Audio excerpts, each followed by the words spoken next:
Recording in progress. 자, 두 번째 시간은 이제 4절부터 나갈 건데 4절 5절 우선 읽습니다. 제사장은 그 백성의 어른인즉 자신을 더럽혀 속되게 하지 말지니라.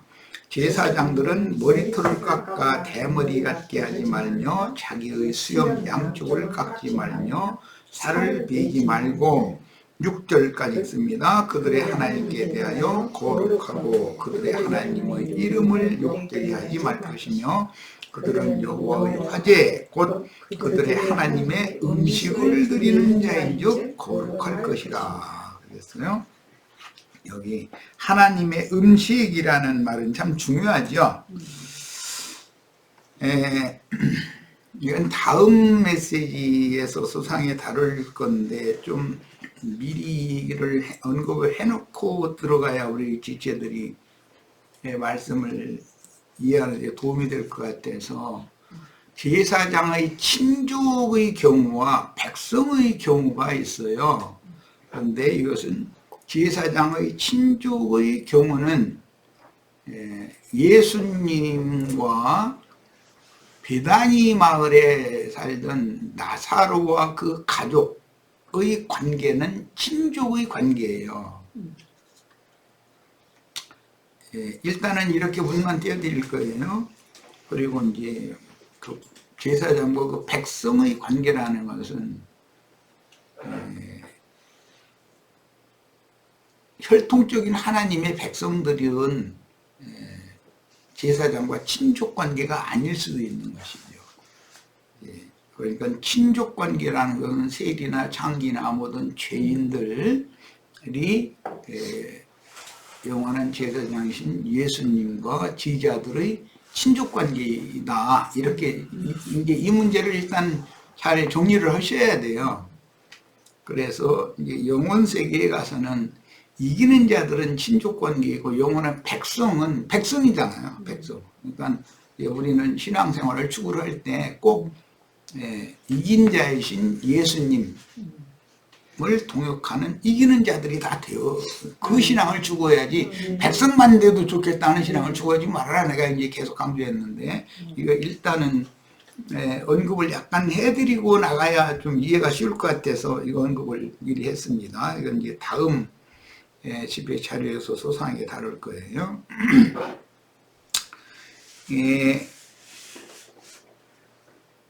죽은 사람을 위해서 머리를 깎아 대머리가 되게 하고 수염 양쪽을 깎는다. 이제 이것은 구렛나루하고 수염 끝을 이렇게 자르는 걸 말하는 건데, 그리고 살을 베고 무늬를 놓고 뭐 이제 이런 이야기가 나오는데, 이것은 가나안의 그 우상 사제들이 자신들의 신을 섬기는 예법이에요. 가나안 족속의 사제들이 행동을 하지 말아라 이거예요. 이것은 저 뒤에 나가면 뭐 제사장이 옷을 찢지 말아야 되고 이제 이런 머리를 깎지 말아야 되고 자르지 말아야 되고 이제 이런 말씀이 이제 설명이 또 나오는데, 이것은 제사장은 제사장의 권위가 있기 때문에 그 권위를 지켜야 된다는 거예요. 우상의 사제들이 하는 것을 본받아서는 안 된다.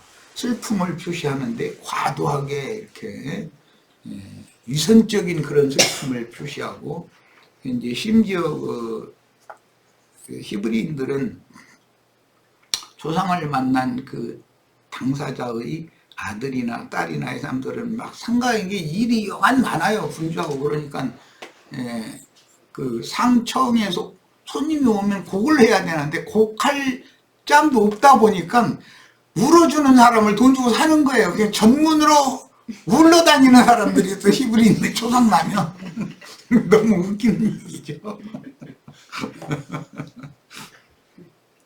그래서 이제 예수님 신약시대에 보면은 그 나사로의 무덤에서 예수님이 이제 눈물을 흘리셨다고 그랬어요. 슬퍼하는 것이죠. 그 사랑하는 나사로 제자가 죽은 것에 대해서. 그런데 그걸 보고 이제 뒤에서 말에 우리는 사랑하고 그 사람 얼마나 사랑했으면 저러느냐고 이제 이렇게 수군거리는 얘기를 하는 얘기가 그 나오죠. 신약에 보면 그걸 얼마나 사랑하였는가 보라 막 해가면서 이런 것은 그 히브리인들의 그 장례 문화를 알아야 돼요. 이것은 다음 메시지에서 수상에 다룰 겁니다.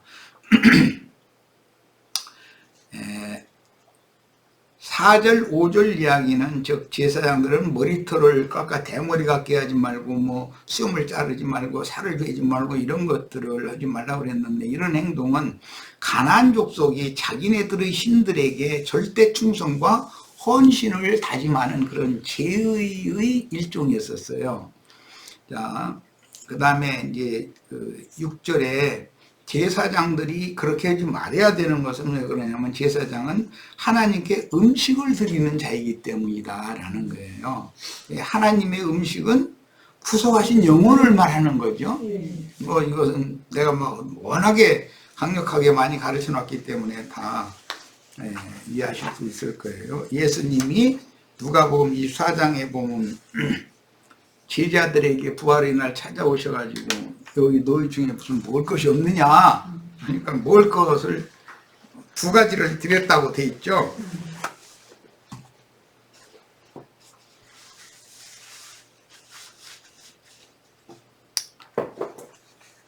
숯불에 구운 생선 한 토막과 꿀 한 송이를, 꿀송이 한 조각을 드렸더니 그걸 잡수였다 이제 그랬어요. 그러니까 이게 하나님의 음식을 드리는 것은 율법적으로 소나 양이나 비둘기나 이런 것을 잡아서 제육을 하나님께 드리던 아론 반차 제사장 직분이 이제 끝난 거죠. 예수를 재판할 때 대제사장이 옷을 이렇게 찢었어요. 그 제사장이 옷을 찢었다는 것은 제사장 그러니까 지금까지 제사장 제도가 이제 끝났다는 걸 말하는 거예요. 옷을 벗는다, 옷을 찢는다, 이건 제사장 직분을 파기한다라는 뜻이기 때문에 이제 새로운 제사장 직분이 주어지는 이야기예요. 이것이 전환에 대해서 잘 깨달으셔야 돼요. 이제 눈에 보이지 않던 창궁 어딘가에 있을 것으로 생각하는 여호와께 소, 양, 염소, 비둘기 이런 고기를 드리고 그 다음에 뭐 과일이나 과일주나 또는 떡이나 뭐 전이나 이런 거 드리고 하나님이 잡수시는 음식을 드렸던 것이 아론 반차의 제사장 직분이었었잖아요. 그런 음식을 드렸던 것이 이것을 이제 신약의 지휘자들이 부활하신 예수 그리스도께 새 음식을 드리는 것으로 제사장 직분이 바꿔진단 말이에요. 이제 이것을 멜기세덱 반차에 따른 제사장 직분의 회복이다 그래요. 이게 참 중요한 얘기예요. 이게 그리고 이제 신약에는 제사장이 하는 일이라는 것은 로마서 15장 16절에 의하면 이방인을 하나님이 받으심직한 거룩한 제물이 되도록 복음을 전하는 제사장 직분을 우리에게 하게 하셨다 이렇게 말씀하시죠. 자, 그러니까 복음을 전해서 예수를 믿은 사람들을 하나님의 것으로 드리는 일이 제사장 직분의 완전한 제사장 직분의 회복인 것이죠. 구약 그 율법 제도의 제사장 직분이라는 건 백성들이 제물을 가지고 오면 그걸 그 제례법에 따라 율법적인 제례법에 따라서 불태우거나 또는 뭐 피를 뿌리거나 등등 이런 일을 하는 것은 아론 반차의 그 죽이는 제사장 직분을 했었던 거예요. 그건 전부 성경이 말하는 그게 죽이는 직분이에요. 그것은 의의 직분이 아니고 그것은 불의한 제사장 직분인 것이죠. 이런 것을 잘 이해를 하셔야 돼요. 자, 그 다음에 이제 7절입니다. 그들은 부정한 창녀나 이혼당한 여인을 취하지 말지니. 제사장들은 거룩해야 되니까 부정한 창녀나 이혼당한 여인을 취하지 말지니 이는 그가 여호와 하나님께 거룩함이니라. 너는 그를 거룩히 여기라. 그는 내 하나님의 음식을 드림이니라. 계속 음식 드리는 사람이 제사장이라는 것을 강조하고 있어요. 예, 우리 형제 자매님들이 다 하나님이 받으신 직한 음식을 잘 드리는 제사장 직분을 수행해야 되겠죠. 그러려면 복음을 잘 전해야 된단 말이에요. 복음을. 이것이 제사장 직분의 회복인 거예요. 너는 그를 거룩히 여기라. 하나님이 잡수시는 음식을 드리는 사람을 거룩히 여기라 말이에요. 너희를 거룩하게 하는 나 여호와는 거룩함이니라. 그러니까 하나님이 잡수시는 음식 자체가 거룩해야 되겠죠. 그런데 땅에서 농사한 것, 땅에서 난 것 중에서 좋은 것을 골라 드리는 것은 거룩한 제사장이 거룩한 하나님께 제사를 드린다고 정성껏 드린 것이지만 그것은 카인이 드리는 제사를 행하는 짓이지 아벨이 드리는 제사를 행하는 것이 아니었었던 것이에요. 그러니까 이거에 대해서도 또 이제 이해가 필요해요. 아벨 대신해 주신 셋의 후예들이 드리는 제사장 직분은 영의 직분을 행하는 것이지 그런 육체의 직분을 행하는 것이 아니기 때문에 그에 대해서도 이해가 필요해요. 자, 이 제사장 거룩하고 영광스러운 제사장 직분의 완전한 회복에 관한 말씀을 이제 21장, 22장에 쭉 이어나갈 건데 이건 우리가 오늘날 신앙생활을 왜 세속교회 사람들의 신앙생활과 무엇을 다르게 하기 때문에 그들이 우리를 싫어하고 우리는 그들을 어떻게든 설득을 해야 되는 입장이고 이 원인을 잘 이해를 하셔야 돼요. 자, 부정한 창녀를 아내로 취하는 경우는 세속교계 목사들이 세속교계 신자들은 전부 창녀죠. 많은 무리한 큰 음녀라고 그러니까 원은 그게 창녀라는 말이에요.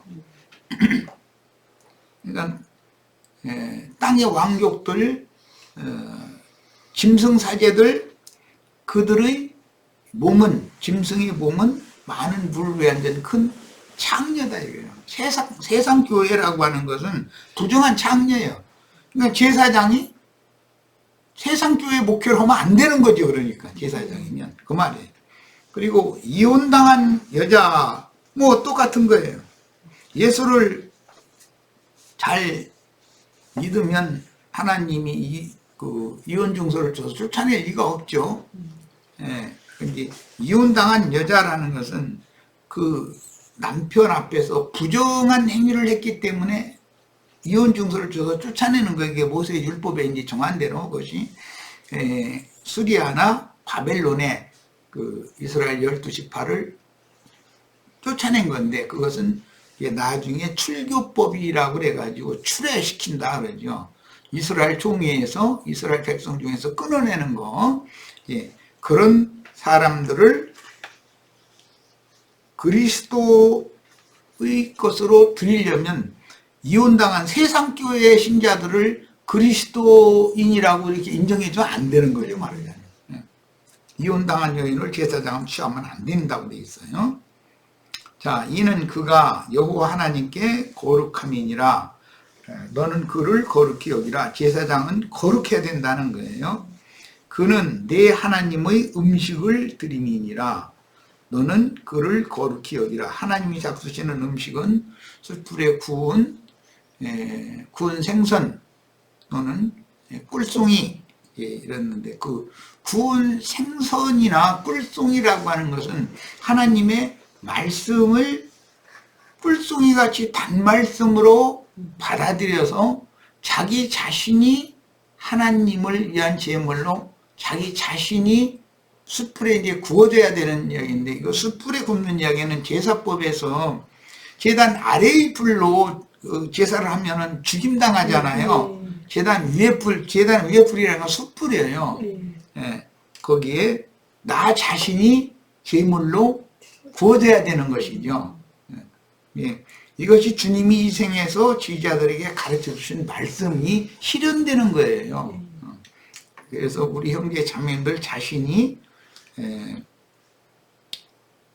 주님께서 가르쳐 주신 말씀을 그 영이 오셔서 재해석해서 가르쳐 주시면 그 말씀이 풀송이같이 단말씀이 되어야 되는 거예요. 내 자신이 그렇게 단말씀으로 바꿔줘야 되는 거예요. 내가 말씀이 돼야죠. 이제 전도를 하려면 내가 주님께 받은 그 단말씀을 다른 사람들한테 이렇게 줘야 되니까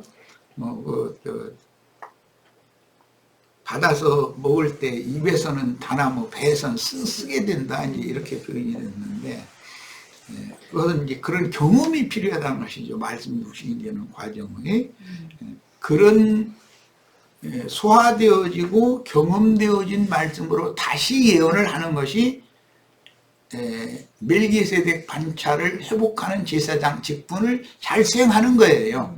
이 좀 너무 이거 용법들이 어려워가지고 이거 나도 말이 참 수월하게 어떻게 좀 좋은 단어가 빨리빨리 생각이 안 나네.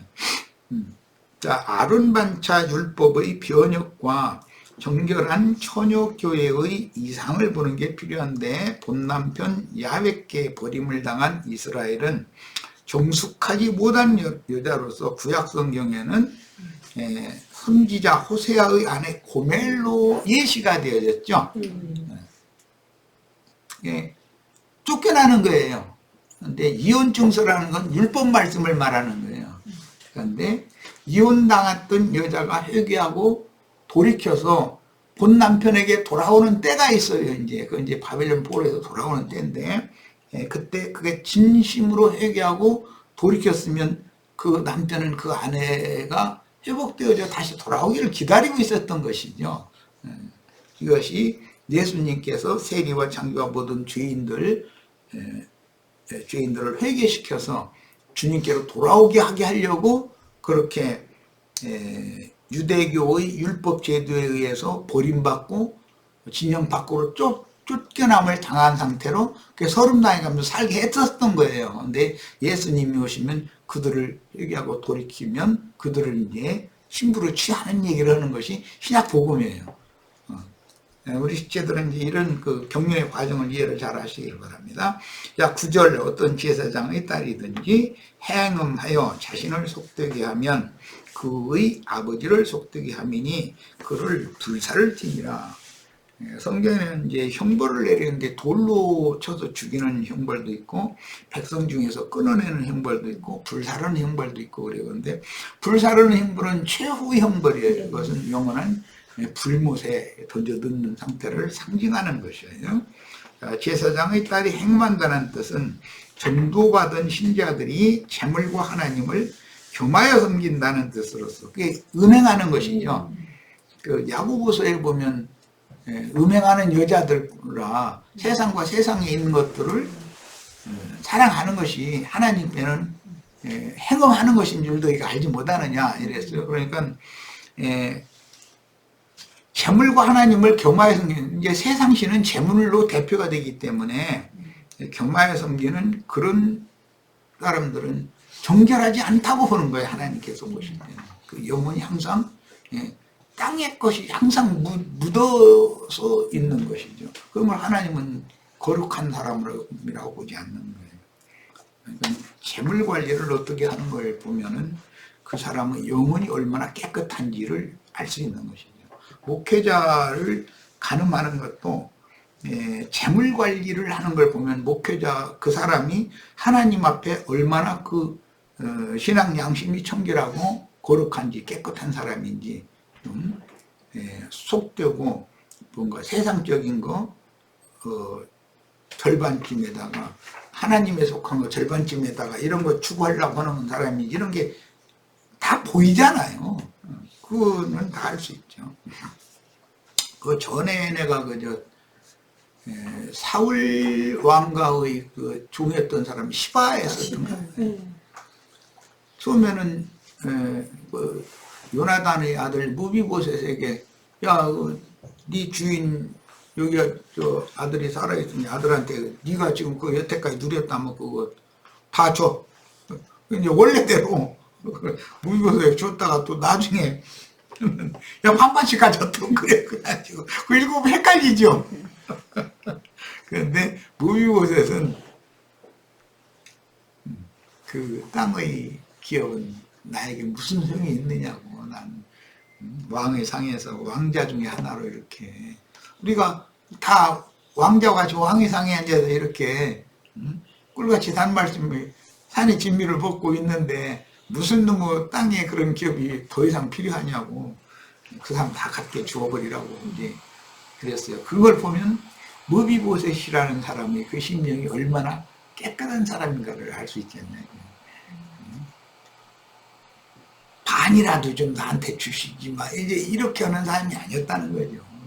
우리도 다 이렇게 되시기를 바래요. 그러면 원래 하나님의 제사장들은 땅의 기업이 없어요. 레위인들에게는 땅의 기업을 주시지 않았잖아요. 하나님 자신이 기업이 돼야 맞는 거예요. 우리 다 이제 그런 생각을 가지고 사시기를 바래요. 그런데 이제 남한테 누를 끼치지 않아야 되니까 말씀에 전념하고 사역에 전념하기 전에 어떤 형제 자매들의 그 주머니를 바라보지 않도록 준비를 미리 해놓고서 그렇게 되면 참 행복한 거죠. 얼마나 떳떳하고 좋겠어요. 자, 예루살렘의 딸들이 행음하는 것은 몰지각한 목자들에게 다른 교훈들을 받아 영혼이 더럽혀지고 짐승의 몸을 세우는 큰 음료 교회 생활로 일생을 마치면 어미 음료를 벌거벗겨서 불로 살라 죽임으로 음료의 딸들은 불못 형벌을 당하게 됩니다. 계시록 17장에 보면 많은 물을 위한 큰 음료는 벌거벗기고 불살라 버린다고 그랬잖아요. 근데 이제 그 구약의 레위의 제사장의 딸이 행음을 했을 때는 불살라야 된다라는 말씀이 계시록 17장에서는 많은 물에 앉은 큰 음료를 벌거벗겨서 완전히 불살라 버린다 이렇게 결론적으로 형벌을 그렇게 내리는 거예요. 자, 10절 자기의 형제 중 관유로 부음을 받고 위임되어 그 예복을 입은 대제사장은 그의 머리를 풀지 말며 그 옷을 찢지 말며 어떤 시체든지 가까이 하지 말지니 그의 부모로 말미암아서는 부모로 말미암아서도 더러워지게 하지 말지며. 지금까지는 제사장들에 대해서 다뤘는데 대제사장을 다루고 있어요. 이번에는 대제사장은 어떤 경우에도 그 부모의 시체로도 더럽히면 안 된다는 거예요. 이제 예수님이 이제 대제사장인데 예수님은 어머니 보고서 여자예요 뭐 그러고 뭐 예수님이 뭐 마리아 죽었다고 장례 치르고 뭐 그런 일은 없었으니까 먼저 앞에 갔으니까 뭐 바랄 것도 없지. 이제 이렇게 이루어졌죠. 그 부모의 시체를 손댈 필요가 없게 됐었죠. 제자들이 예수님의 어머니를 요한이 모셨다고 돼 있죠.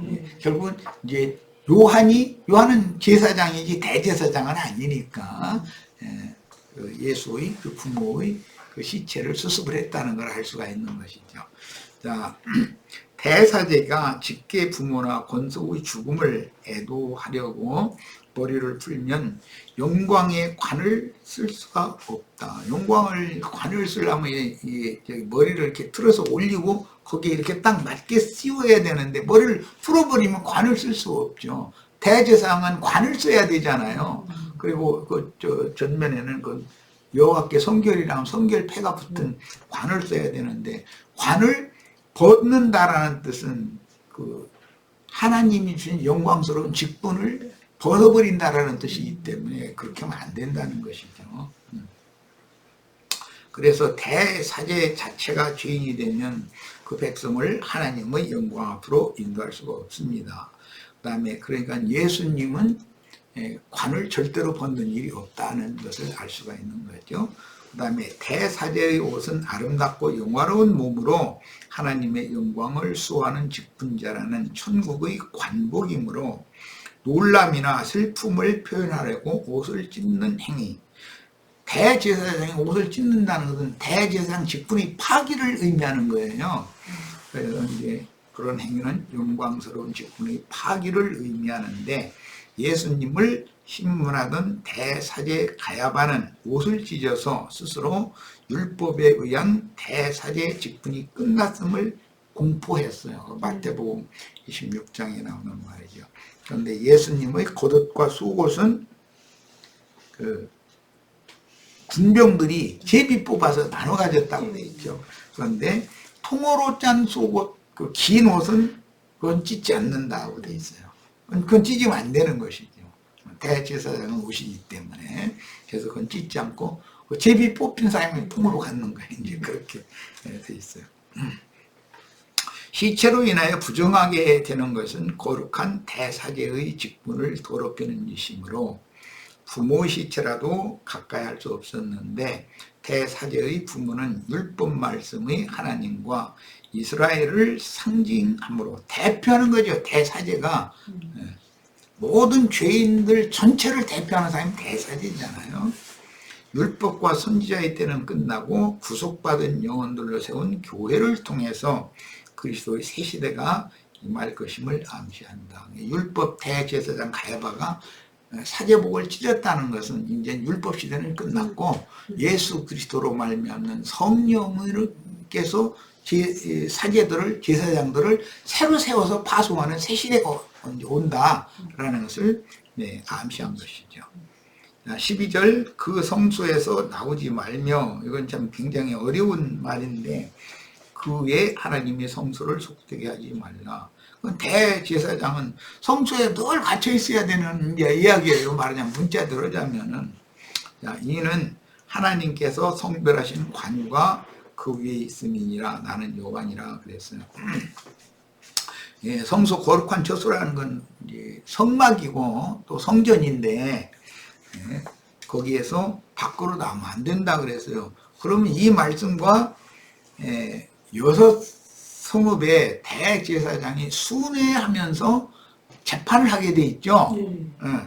38성읍 중에서 48성읍 중에서 42성읍은 일반 제사장들이 사는 것이고, 여섯 성읍은 대제사장이 이렇게 사는데, 거기 다니면서 순회하면서 이제 최종 재판을 하는데, 그렇게 하면 성소 밖으로 나가야 되잖아요. 그야 이 말은 중앙성소만을 말하는 것이 아니라 여섯 성읍의 대제사장이 심무하는 처소도 포함되는 것을 말한다라는 걸 알 수 있어요. 대제사장은 항상 대제사장의 위치를 지켜야 된다, 그 말이다. 그러니까 원래 성전은 그 모성전 중앙에 그 성전이 있고, 성전 주위에는 그 부속 성전들이 쭉 있어요. 그래서 그 모성전, 중앙성전은 예수님을 말하는 것이고, 그 중앙성전 주위를 빙 둘러싼 그 성전들이라는 건 우리 형제 자매님들을, 제자들을 말하는 거예요. 성전이란 이렇게 돼 있다. 그런데 성전은 예루살렘에만 세워지는 것이 아니라 이제 땅 끝까지 복음을 전파하게 되면 각 성에 세워지기 때문에 교회들이, 그러니까 주의 성령은 각 성에 운행을 하면서 재판을 할 수밖에 없죠. 그래서 아시아에 있는 7교회를 계시하실 때 보면은 대제사장이신 그 영이 되신 주님께서는 오른손에 7별을 붙잡고 7등대 사이에 거니신다, 이렇게 돼 있죠. 그러니까 모든 각 지역의 교회들마다 주님이 운행을 하시면서 교회 상태를 잘 살피고 교정할 거 교정하고 다 이렇게 한다는 것이죠. 자, 그 다음에 그런데 대제사장에게 봉사가 위임된 사람의 손으로 지은 건물 성소에서 나오지 말라고 이 문자대로 이걸 해석하면은 율법의 저주를 하나님의 영광으로 오해하고 끝까지 율법 제도를 지키다가 망하라는 그런 말씀이 된다는 거예요. 율법 성전에서 나오지 말아라 라는 말은 율법 성전에서 율법 제사장 노릇하가 죽어라, 그 말이잖아요. 거기서 나와야지 예수님께로. 그러니까 이 말씀 굉장히 어려워요. 그래서 자, 13절 그는 처녀를 데려다가 아내를 삼을지니 과부나 이혼당한 여자나 창녀짓을 하는 더러운 여인을 취하지 말고 자기 백성 중에서 처녀를 취하여 아내를 삼아. 예, 자기 백성 중에 처녀를 취하여라고 그랬는데 그것은 진심으로 회개하고 돌이켜서 그 영혼이 정결케 되어진 그 사람들만을 취해야 된다. 그러니까 예수님은 항상 회개하고 돌이켜서 하나님이 받으심이 된 영혼들만 취하는 것이죠. 예, 그건 뭐 쉽게 이해할 수 있어요. 그의 자손이 그 백성 중에 속되게 하지 말지니 나는 그를 거룩하게 하는 여호와임이라. 이렇게 해서 15절까지 이제 그 대략적인 그 문장의 흐름에 따라서 말씀을 살펴봤어요. 좀 난해하고 어려운 내용들이기 때문에 우선 문자대로 우리 의미를 일단 대충 살펴본 거고, 13절에서 15절 말씀은 육신적인 처녀를 아내로 취하던 율법 제도의 대사제들은 본문 율법을 철저하게 지켰어요.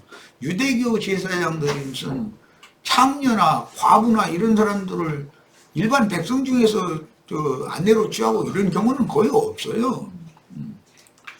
그 사람들은 문자대 율법을 철저철미하게 지키니까. 그런데 예수님은 회개하고 돌이켜 하나님의 받으심이 된 영적 자녀들로 세운 교회를 아내로 삼으셨으며, 그러니까 세리와 장로 보던 죄인들을 회개시키면 정결한 처녀가 되는 거죠. 그러니까 이제 그 정결한 처녀 교회가 아들을 낳으면 그 후사가 되는 거예요. 자, 육적으로는 과부와 이혼당한 여자와 창녀와 일곱 귀신에게 들렸던 막달라 마리아는 일곱 귀신 들렸던 여자였잖아요. 여자들을 말씀으로 그 마음을 깨끗하게 하여. 그러니까 물러나라라는 말씀은 주님의 말씀으로 마음을, 영혼을 씻어내서 처녀를 만드는 거, 태를 치료하는 얘기를 말하는 거예요. 마음을 깨끗게 하여 정결한 처녀를 신부로 취하셨습니다. 이 사람들이 계시록 14장에 보면 정절을 지키는 자들이다, 이렇게 기록이 되어 있어요. 자, 레위기 21장은 일단은 15절까지 문자대로의 각 구절들을 대충 살펴봤기 때문에 어느 정도 이제 큰 윤곽은 저희들이 다 이해했을 거라고 믿어요. 레위 21장은 거룩한 제사장 직분에 대하여 말씀하셨는데, 구속사에서 제사장 직분을 위임받은 첫 사람은 아담이었고, 인간 세상에서는 아담이 왕권과 제사장권과 선자권을 받은 사람이죠. 그의 배필인 여자에 대하여 제사장 직분을 잘못 수행함으로 옛뱀, 큰용, 마귀, 사탄이라고 하는 악한 자의 종이 되었으며, 그의 맏아들 가인의 일에 행하는 자들이 동일한 길을 걷고 있습니다. 변질된 제사장 그 아버지를 통해서 가인에게 땅의 기업이 유전되기 때문에 가인의 일에 행하는 자들이라는 건 유다서에 보면 발람들이고 니골라당들이라는 몰지각한 목자들이라는 거예요. 이게 오늘날 세상 교계 목회자들이 다 반역천사장의 그 영을 지금 이어받고 있다는 거죠. 이런 걸 우리가 정확하게 알아야 돼요. 거룩한 하나님의 제사장 직분이 얼마나 영광스럽고 자랑스러운 직분인지를 알고 제사장 직분을 회복하는 것이 인생의 목적이요, 하나님을 영광스럽게 해드린 사명임을 깨달아야만 하나님의 형상과 모양으로 만들어진 남자와 여자에게 땅을 정복하고 모든 생물을 다스리게 하신 조물주의 뜻을 이루고 하나님의 영광에 참여할 수가 있습니다. 모든 생물을 다스리는 것은 왕권이라고 그러죠. 그런데 그 모든 생물을 대표해서 하나님의 영광을 수호하고 하나님께 찬양하고 영광을 돌리는 직분은 제사장 직분이에요. 그런데 그 제사장 직분을 잘하는 사람은 그 아내에게 하나님의 말씀을 듣고 와서 잘 전해야 되기 때문에 선지자의 직분도 당연히 잘해야 되는 거예요. 그러니까 이런 거 이제 삼권이라고 그러죠. 구속사의 첫사람인 아담은 영광스러운 제사장 직분을 빼앗겼지만 둘째 사람이요 마지막 아담이신 예수님은 영광스러운 제사장 직분을 회복하고 피와 물과 성령으로 구속하여 진리 말씀이 영으로 깨달아지고 마음에 믿어지게 하심으로 거듭나게 하신 우리에게, 우리는 세리와 창기와 모든 죄인들, 일곱 귀신 들렸던 자들, 다 이런 사람들을 회개시켜서 하나님이 받으심직한 제물로, 음식으로 바치는 일을 예수님이 맨 먼저 하셨어요. 그 일을 제자들이 이어서 하고 오늘 우리가 또 이걸 하는 거예요, 지금. 그래서 우리에게 거룩한 제사장 직분을 위임하셨습니다. 제사장 직분은 거룩하신 하나님의 영광을 수호하며 야훼의 명령을 모든 피조물들에게, 구약시대에는 그 지성소의 속죄소 뚜껑 양쪽에 그 독수리 문양을 한 두 그룹이 날개를 펴가지고 지성소의 대제사장이 설 자리를 이렇게 가려줬죠.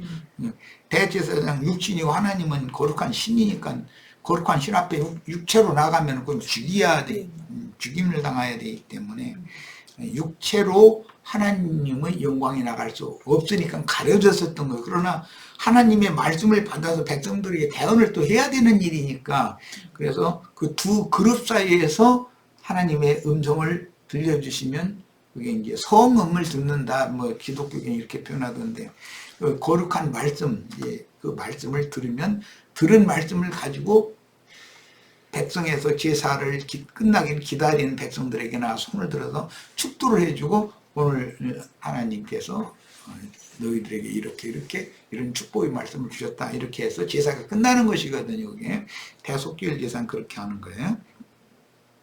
제사장 직분은 그러니까 거룩한 하나님의 영광을 수하고 하나님의 명령을 모든 피조물들에게 전달하고 집행하는 사명을 하는 것이 제사장이었었다. 그러니까 전달하는 것은 대언자라고 그래서 이건 선지자의 사명인 것이고, 모든 생물을 다스리는 것은 왕권이라는 말이에요. 그러니까 왕권, 사제권, 선지자권이라는 것이 아담에게 최초에 이렇게 주어졌다는 거예요.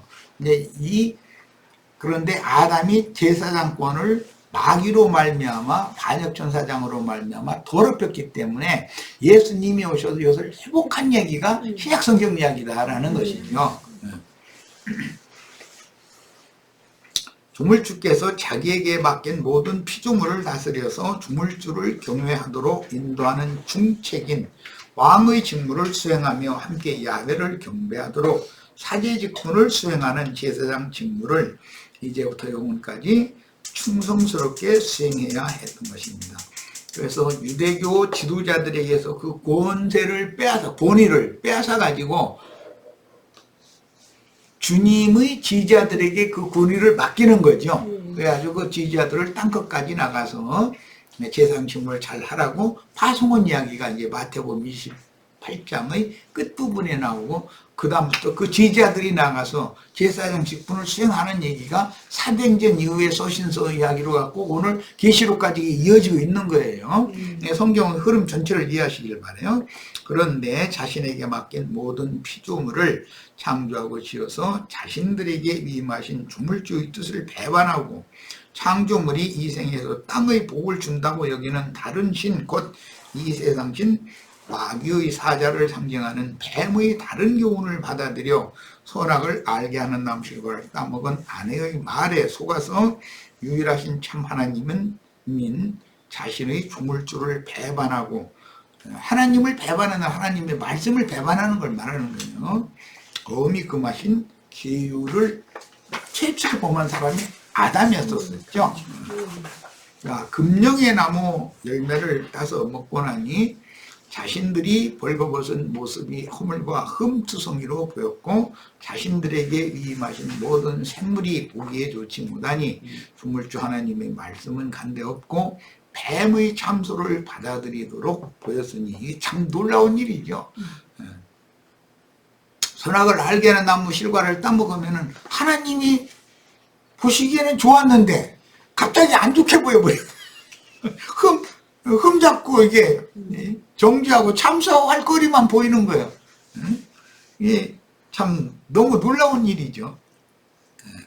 하나님이 보시기에 좋았던 것들이 자신들이 보기에 좋지 못하게 보이니 마귀에게 고소하고 참소하여 죽이는 직분을 수행하는 사단의 사자로 돌변한 것입니다. 그러니까 구약의 율법, 아론 반차의 율법 사제들은 모두 다 하나님이 보시기에 좋은 것들이 안 좋은 걸로 보이는 사람들이에요. 그 사람들은 율법 말씀을 받아서 그걸로 세뇌당하면 정신세계가 확 바꿔져 버리는 거예요. 이렇게.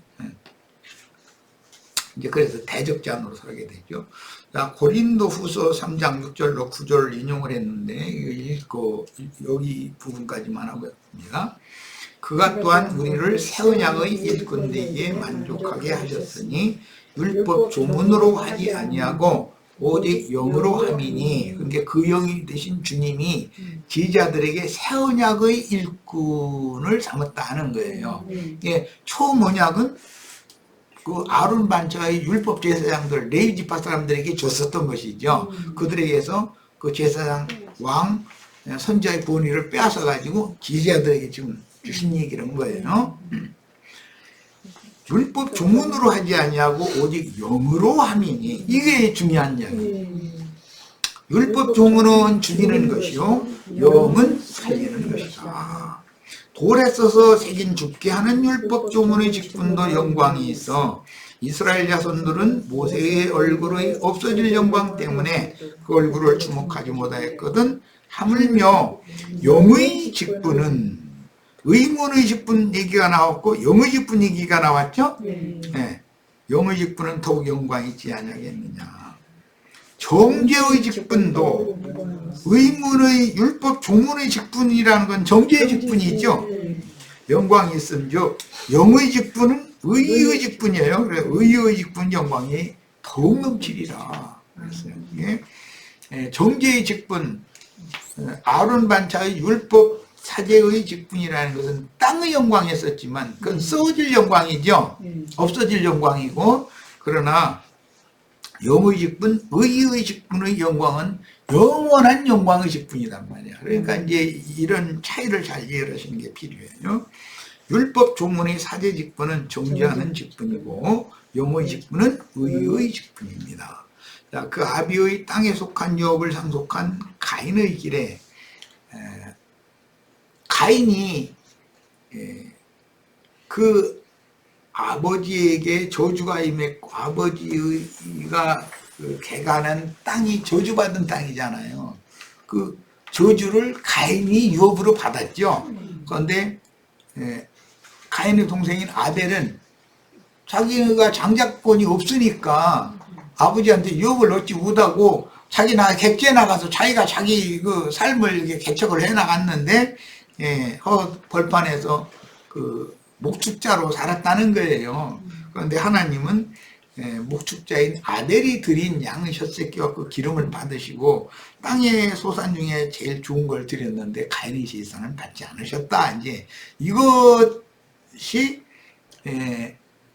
아론 반차의 율법 제도 제사장 직분은 하나님이 받지 않는다는 것에 대한 암시가 이미 주어져 있었다는 거예요. 거기서부터. 근데 시간이 다. 예. 그래서 양의 젖새끼와 그 기름으로 대속제물을 삼아 제사한 아벨은 가인에게 오히려 죽임을 당하여 제사로 인하여 무지한 피의 양이 채워지는 신앙의 두 노선이 거기서부터 갈리게 되었다.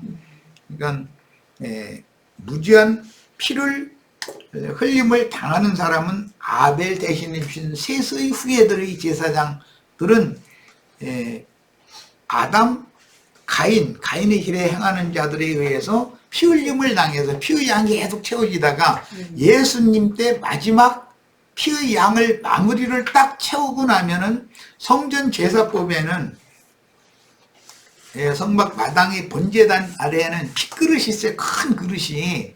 그런데 피로 제사를 다 하고 나서 남는 그릇은 핏그릇에다 피를 쏟는 거였는데 핏그릇이 꼭 가득 차면 갖다가 이제 버려야 되는 거예요. 그러니까 그 한 번 버릴 때가 곧 한 시대의 종결이라는 말이야.